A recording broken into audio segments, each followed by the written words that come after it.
Salve, salve! Eu, professor Wagner Pereira, conectando sonho, conectando pessoas, diretamente do estúdio da Tesla Digital School, a primeira escola de tecnologia digital, ensino médio high school, em Osasco.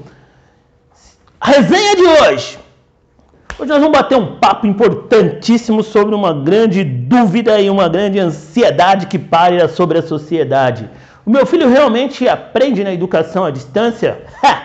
Se liga nessa e em mais outras. Hoje estarei aqui respondendo perguntas diretamente dos nossos canais aonde foram postados e os pais solicitando. E aí, meu filho está aprendendo realmente? Esse negócio de aula à distância funciona? Existe modificabilidade cognitiva nesse processo? Ou, na verdade, estão fingindo que ensinam e os nossos filhos fingindo que aprendem? Fique conosco, acesse as nossas redes digitais, Tesla Digital School. Solta a vinheta! Cria meu website, fazer minha homepage. Com quantos gigabytes se faz uma jangada, um barco que veleje. Cria meu website, fazer minha homepage. Salve, salve, nobres pais, alunos e professores! É um prazer imenso estar novamente com vocês em mais essa resenha semanal. E hoje nós vamos falar sobre um assunto, aprendizagem à distância para o ensino fundamental, médio e assim por diante. Funciona realmente? Então eu tenho uma pergunta do pai, aquele dizendo, cara, meu filho hoje acessa a internet constantemente de manhã e ele liga o computador e deixa lá ligado e sai, vai fazer outros afazeres e diz que está computando o tempo de sala de aula. Isso é aula? É assim que funciona mesmo, professor? Esclarece para mim porque eu não estou entendendo mais nada. Quando eu penso que o meu filho está realmente assistindo a aula dele, ele está ou jogando videogame, ou está tomando café, quando não assistindo Naruto. Ô mãe, Silvia, né? Posso ver aqui. Silvia, vou responder para você nessa câmera, Silvia. Nós estamos falando de uma quebra de paradigmas, de uma mudança de rotina. Seu filho estava habituado constantemente a acordar. Vamos entender a vida do seu filho. Ele foi pego com 6, 7 anos, você chegou na porta de uma escola e despejou o garoto lá, né? Primeiro ano ou no prezinho, onde quer que seja. Lembra aí, busca na sua cabeça, Silvia. Quando foi a primeira vez que você despejou seu filho na escola? Professor, despejar meu filho na escola? Exatamente, porque você pegou o garoto, levou para a escola e não explicou por que ele estava indo lá. Você apenas deixou seu filho na porta de uma escola com uma tia muito simpática que pegou na mão dele, ele em lágrimas, em pranto, entrou para dentro da escola e você muito provavelmente também ficou em prantos do outro lado, se achando a pior mãe do mundo. E ali é o histórico do seu filho, é o que ele tem de conhecimento sobre a escola, é ser despejado no primeiro momento da sua vida, dentro de um lugar estranho, longe do aconchego familiar. E começou a vida dele com 5, 6, 7 anos de idade. Agora seu filho está no ensino médio, que é isso que eu posso ver aqui. E seu filho no ensino médio agora, ele está criando de uma artimanha, que é ligar o computador, dou oi no computador, sai da tela, não fica visível para o professor e vai criar outras atividades. Estamos falando sinceramente de um aluno que não está adaptado para esse modelo de aula. E de um professor também que não está adaptado para orientar, para direcionar seu filho nesse modelo de aula. Uma coisa é você ter um contato físico com o aluno, dentro da sala de aula.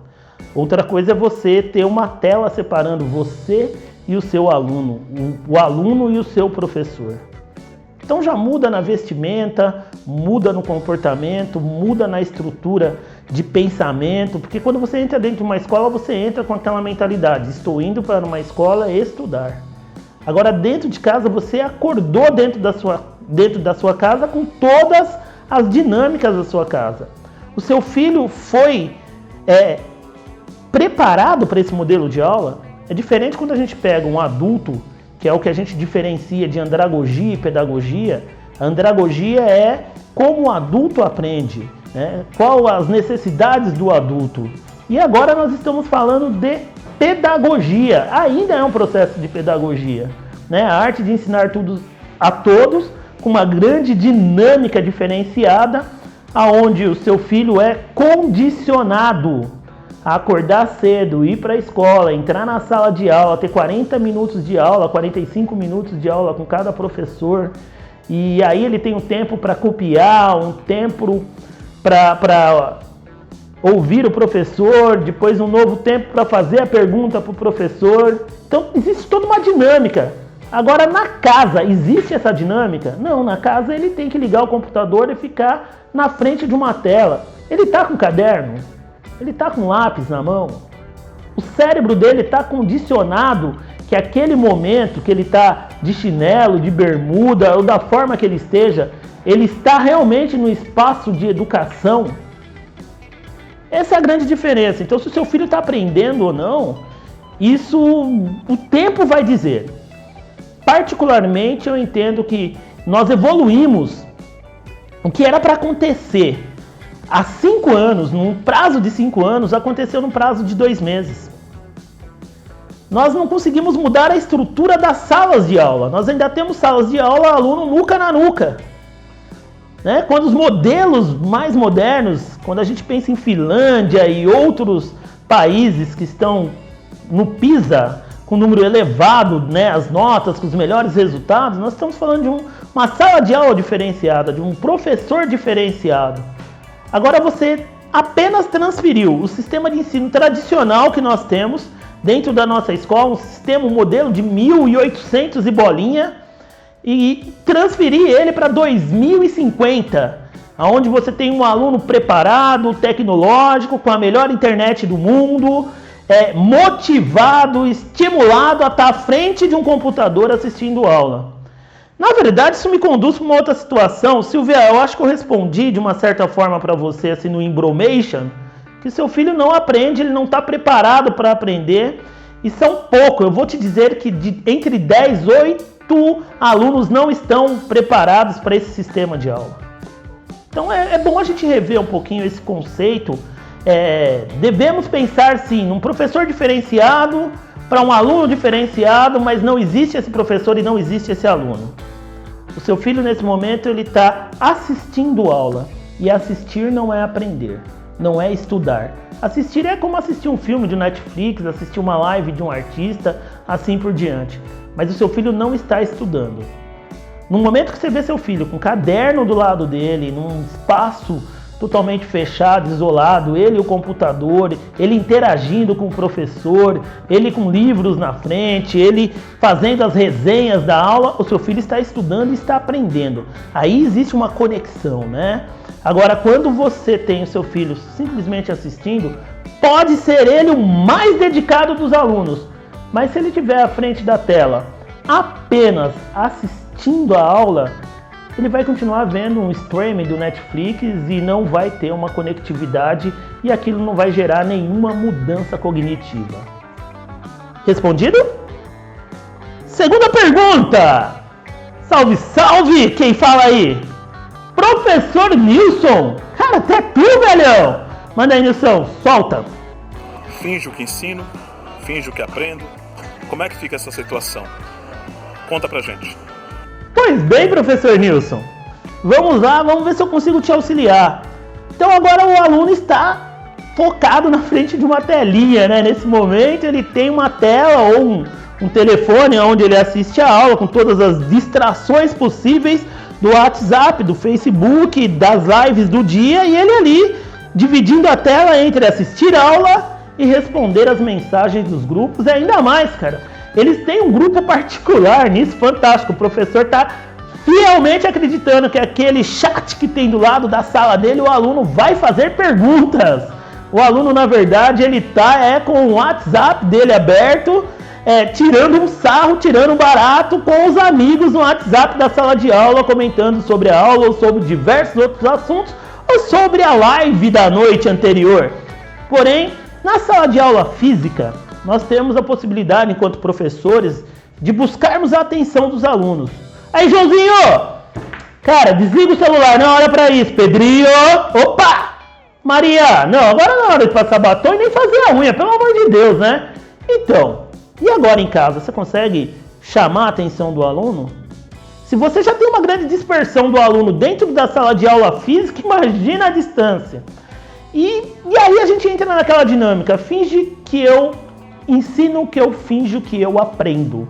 O aluno que está do outro lado, ele já tem todo uma carga negativa sobre a questão do ensino à distância, para ele que ele mesmo ele já tem um bloqueio natural sobre essa obrigatoriedade de não estar fazendo o que ele gosta, e aí a gente sai de uma situação, quando estamos falando de alunos do ensino médio, que é o nosso caso aqui hoje, eu não trago mais esse aluno para uma necessidade pedagógica, né, de construção de morais, princípios, valores e outros tópicos necessários para a primeira infância. Nós estamos falando já de um jovem que está mais para andragogia, né, para uma ideia de como o adulto aprende. Eu estou falando muito sobre isso e eu vou falar em algum outro momento sobre andragogia para vocês. Esse jovem já pensa como adulto, ele já tem autonomia de escolha, ele já sabe o que ele quer. Se você que está aí, Nilson, não sei que tipo de bolo que você gosta, entre bolo de chocolate e bolo de fubá, qual que você gosta mais, Nilson?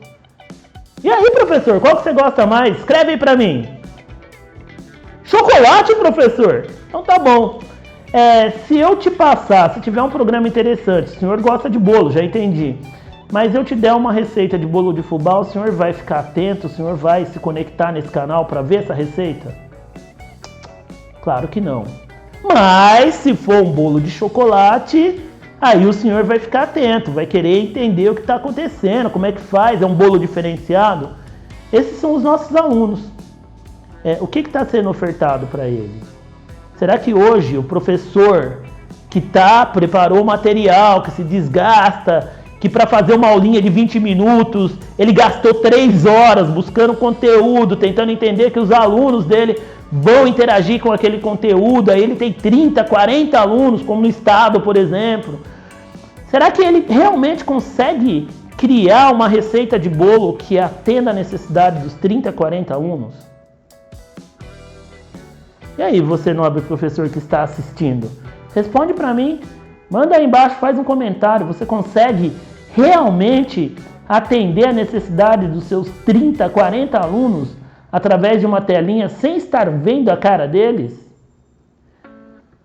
Aí eu posso partir para uma outra situação. Então você já entendeu o que é finge que eu aprendo, porque o cara ligou, se conectou, tá dizendo para você que tá ali, que tá presente, olha, eu tenho 100 alunos na minha sala. Putz, que show, cara! Olha, tá todo mundo vendo minha aula. Nossa, que bacana! Mas quantos realmente estão interagindo com você? Quantos estão aprendendo naquele momento? Quantos estão saindo da condição de alunos que assistem aula para verdadeiros estudantes? Entendeu a sacada?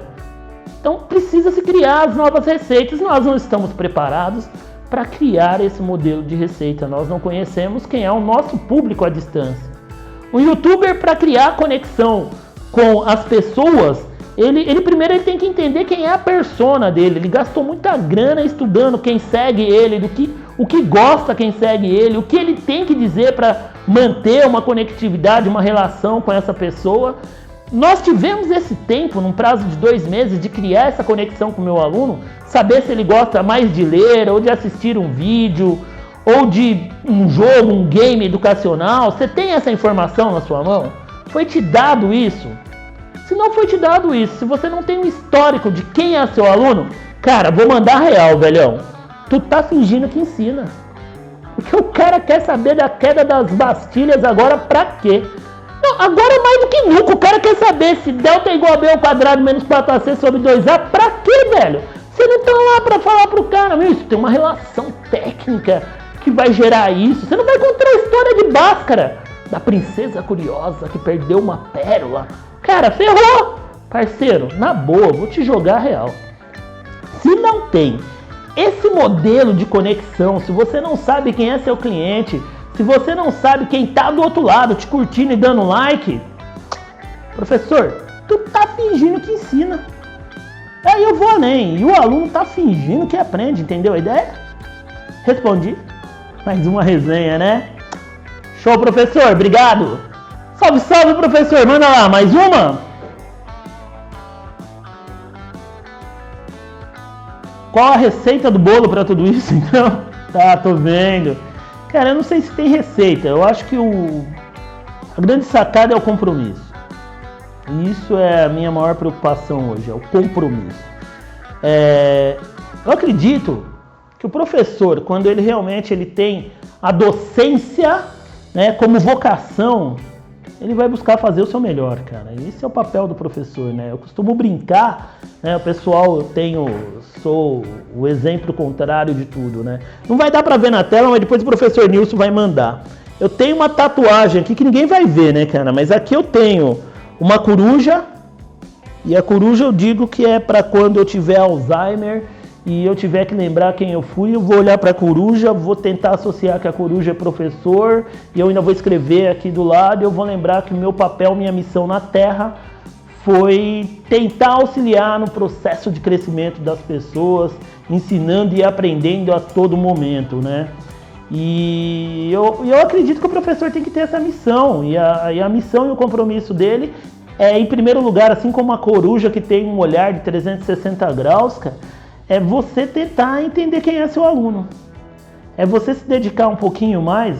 Cara, vamos esquecer salário, vamos esquecer tudo isso. Vamos falar de vocação.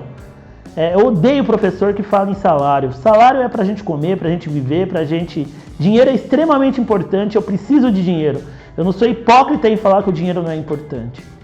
Mas eu tenho que fazer aquilo que eu gosto. A vida é uma só, dentro do que eu conheço. Eu não sei das próximas vidas, se tem ou não. Mas eu vou te dizer dessa vida, se eu escolhi como aptidão, como vocação a docência, o meu maior compromisso é tentar entender quem é o meu aluno, quem é a minha persona, quem é o público que me acompanha. E aí eu vou fazer o meu melhor para ele. Em contrapartida, é o compromisso dos pais e o compromisso dos alunos. O pai tem que orientar o filho da seguinte forma. Diga para o seu filho qual a importância. Por que eu comecei falando que o seu filho foi despejado na escola? Comecei falando que seu filho foi despejado porque ninguém explicou para ele qual a importância de ir para a escola. Ele se sentiu abandonado dentro da escola. Tanto que quando ele chega no 3º ano do ensino médio, ele faz assim, ó. Tô acabando, meu último ano. Meu último ano do quê? Esse jovem tá com 17 anos, 16 anos. Último ano do quê? Ele tá começando a vida dele. Mas ele foi tão violentado ao longo da sua vida, desde os 5, 6 anos de idade, sem entender o porquê que ele está dentro da escola, que quando ele chega no 3º ano, ele acha que está se libertando de algo, depois ele vai entender que tem uma vida real. Então, esse é o papel do nobre pai e da nobre mãe. Auxilia seu filho na vocação, mostra para ele que o caminho que ele quer chegar, que o objetivo dele, precisa-se de uma educação. E aí você vai escolher o modelo de educação, para que ele se torne um estudante e não só um aluno que assista a aula. Espero que tenha respondido sua pergunta, nobre professor. E é isso aí, galera. Sou eu, professor Wagner, na resenha da semana, conectando sonho, conectando pessoas. Beijo no coração de todos. But in my